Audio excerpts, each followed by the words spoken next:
Hello everyone. In this first module, let us try and look at some of the most basic yet vital concepts of economics. So let's get started. To understand our first concept, let us make use of an example. Hypothetically, let us say there are two children, Sam and Emma. Now let's say Sam has a simple home cooked meal for dinner, whereas Emma goes to a five-star restaurant for dinner. Do you know what the difference is between these two? This is where, in economics, the concept of needs and wants comes in. A need is basically something that is essential, it is absolutely necessary for survival. Whereas a want is something that is not a necessity, but it is something that you wish to acquire, something that you have the desire to acquire. Coming back to our example, Sam had a simple home cooked meal for dinner. What he did here was he satisfied a need, whereas Emma went to a five-star restaurant and had dinner. While she also had dinner, she would have spent a lot more than what Sam did.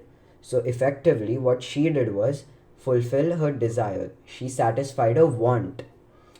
In the same way, all things that are necessary, such as food, clothing, shelter, these all classify as needs in economics, whereas things such as, let's say, a car, which you may not necessarily need, is a want.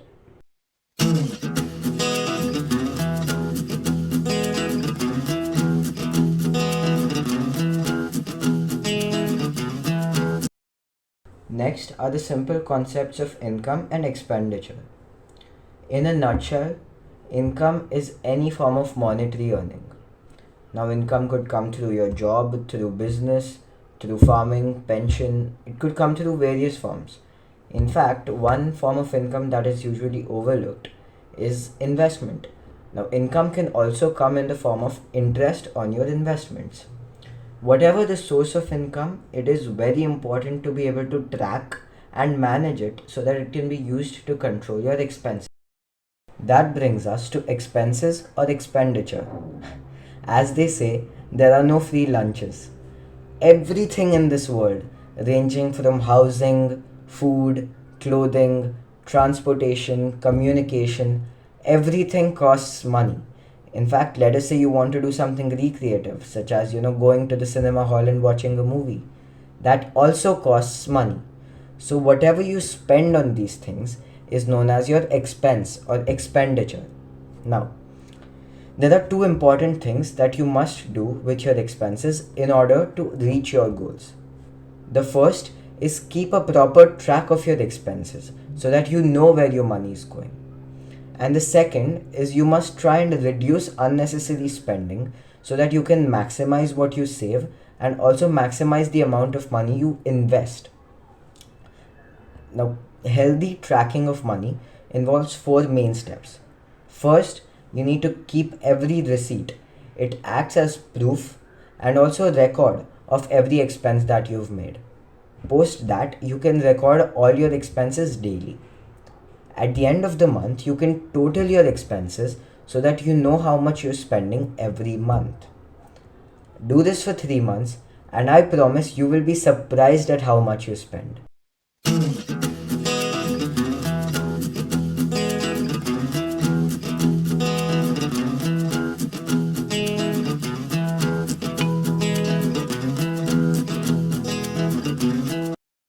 The understanding of the concepts of income and expenditure and the ability to distinguish between needs and wants form the very basis of budgeting. Now, budgeting isn't something very complicated. A budget is nothing but a comparison between your income and your expenses. So, when your income is more than your expense, you have a surplus. So, you can spend the remaining money on whatever you like, let's say recreation, or you can even save it and you can invest it. And when you have a deficit, which is when your expenses are more than your income, you need to cut down on unnecessary expenses and also find better ways to increase your income. Budgeting isn't a one time thing, you need to do it over a long period of time in order to make it work.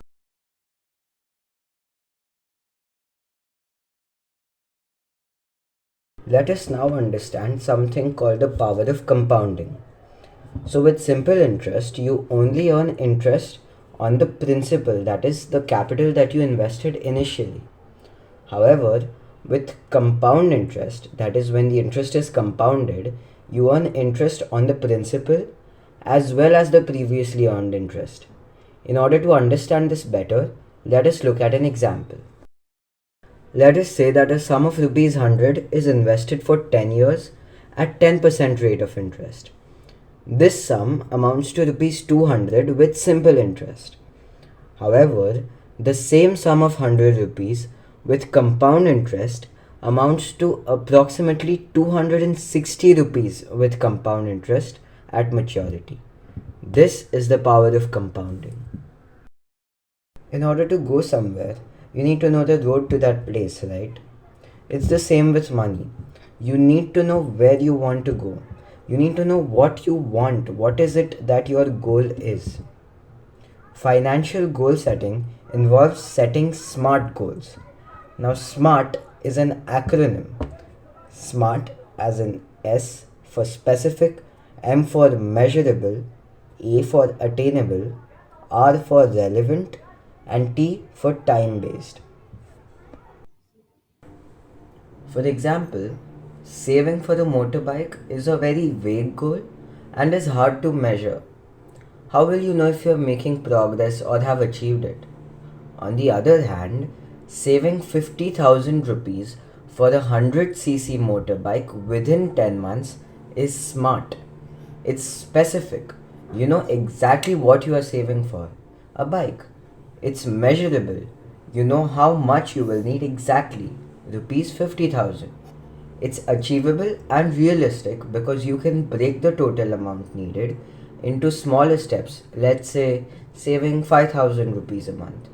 And that will be easier to do. And it's time bound. You've set a deadline for 10 months. Hence, it is a smart goal.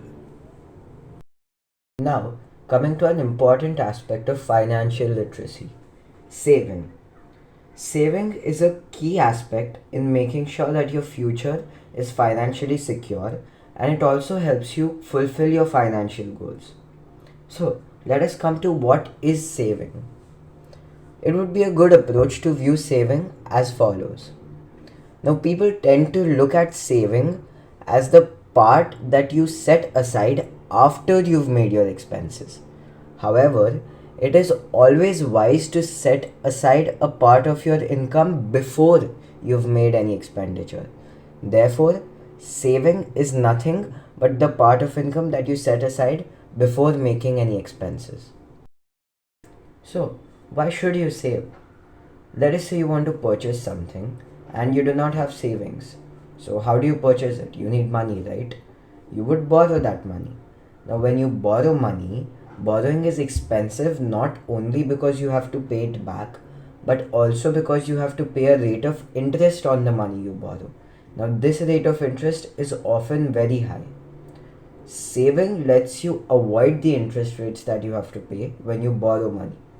Hence, it is financially wise to save.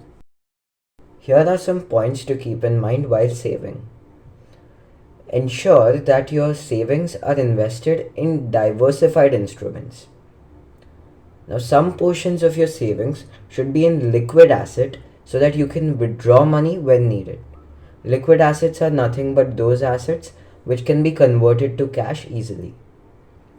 And do not put your money in instruments that are very risky or unregulated. You may lose all of it. For example, some cryptocurrencies like Bitcoin are very volatile.